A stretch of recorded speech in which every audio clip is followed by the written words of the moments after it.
পরে অন্যান্য যখন ফার্মেসিতে গেলাম, তারা কিন্তু জানে যে পণ্যটা নকল বের হয়েছে বা এই পণ্যটা বাজারে, তা কিন্তু এটা তুলে নেয়। আপনারা কেন তুলেন?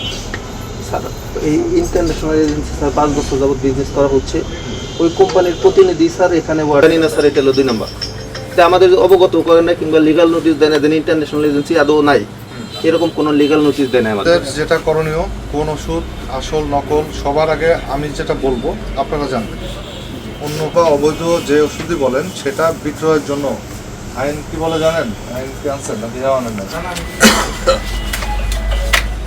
যে বৈধ সোর্স থেকে আপনারা নেন নাই, হয়তো আপনাদেরকে কাগজপত্র দিয়েছে বৈধ, কিন্তু ওই যে সবাই যেহেতু আসেন একটু বলি, এই প্রোডাক্টটা আমরা এখান থেকে পেয়েছি, কিন্তু এই প্রোডাক্টটা ওরা যে কিনেছে একটা ইনভয়েসের মাধ্যমে কিনেছে। ইনভয়েসটা জালিয়াতি করছে হলো সাপ্লায়ার, তাই তো? সাপ্লায়ার ইনভয়েসটাকে জালিয়াতি করেছে, সে এটা এই নিরালা মোড় থেকে এটা বানা দিচ্ছে, এই যে ইম্পোর্টার তার নামে, ঠিক তার নাম ঠিকানার প্যাডে এই ইনভয়েসটা দিয়ে এই এজেন্সি কিন্তু এটা ইম্পোর্ট করে নাই, এটা উনি কিনেছে এক দালালের কাছ থেকে মিটফোর্ডে।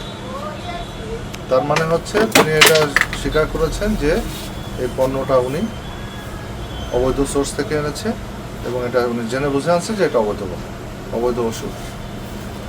তো আমরা তাকে খুঁজছি, আমরা তাকেও আইনের আওতায় আনবো, কিন্তু এই ভেজাল বা নকল যে ওষুধ সেটা বিক্রয়ের দায়ে ভোক্তাধিকার আইন অনুযায়ী লাস ফার্মাকে 2 লাখ টাকা জরিমানা করা হচ্ছে এবং ভবিষ্যতে আপনাদের জন্য সতর্ক করা হচ্ছে এই ধরনের ভেজাল, নকল বা অবৈধ কোনো পণ্য বা ওষুধ যেন এখান থেকে বিক্রয় না হয়। আপনারা এই মর্মে একটা মুসলেখা দিলেন। আর আরও কিছু ইনস্ট্রাকশন দিলাম, এই যেগুলো এমআরপি সংক্রান্ত, এগুলো আপনারা মানবেন।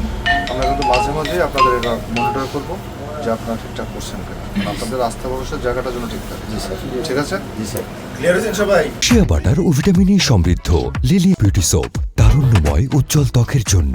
রিমার্ক।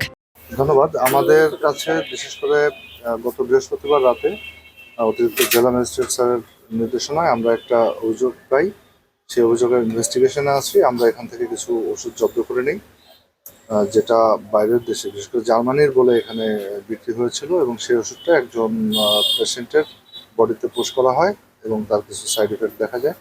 তো সেই অভিযোগের প্রেক্ষিতে আমরা এখান থেকে ওষুধ জব্দ করে যে সেটা নিয়ে আমরা একটু ইনভেস্টিগেট করি, এবং সেটা থেকে আমরা একটা ভয়াবহ চিত্র এখানে পেয়েছি। সেটা হচ্ছে যে ইম্পোর্টারের স্টিকার দেওয়া এবং যে কোম্পানির নামে ওষুধগুলো আসছে, সে লাস ফার্মাতে যে আমরা ইনভয়েসটা পেয়েছি, এটা যিনি দিয়েছেন, যে কোম্পানির প্রতিনিধি, আমরা তাদের সাথে যোগাযোগ করে কথা বলি এবং খোঁজ খবর নিয়ে যেটা জানতে পারলাম ফাইনালি, যে সেই লোকটা তাকে এখানে ভুল একটা জালিয়াতি করে ভুয়া ইনভয়েসের মাধ্যমে তারা নকল ওষুধ এখানে সরবরাহ করেছিল লাস ফার্মাতে। তো আমরা সেই যে সোর্সটা, আমরা সেটাকে খুঁজছি এবং এই অবৈধ এবং যে নকল বা ভেজাল ওষুধ সেটা বিক্রয়ের দায়ে আমরা লাস ফার্মাকে ভোক্তাধিকার আইন অনুযায়ী 2 লাখ টাকা জরিমানা করেছি, এবং এটা যারা সাপ্লাই দিয়েছে আমরা তাদের বিরুদ্ধে আইনগত ব্যবস্থা নেব। এবং এটার একটা চক্র রয়েছে, যেটা হয়তো সেই ঢাকা থেকে এগুলো বিভিন্ন হকারের মাধ্যমে এটা বিভিন্ন জেলায় এটা সরবরাহ করা হয়েছে, আমরা এমন তথ্য পেয়েছি। আমরা সেগুলোকে তদন্তের মধ্যে রাখছি, সবাইকে আমরা আইনের আওতায় আনবো। আর আমাদের এই যে অভিযোগটা, এটা আমরা এখানে জরিমানার মাধ্যমে এটা নিষ্পত্তি করলাম।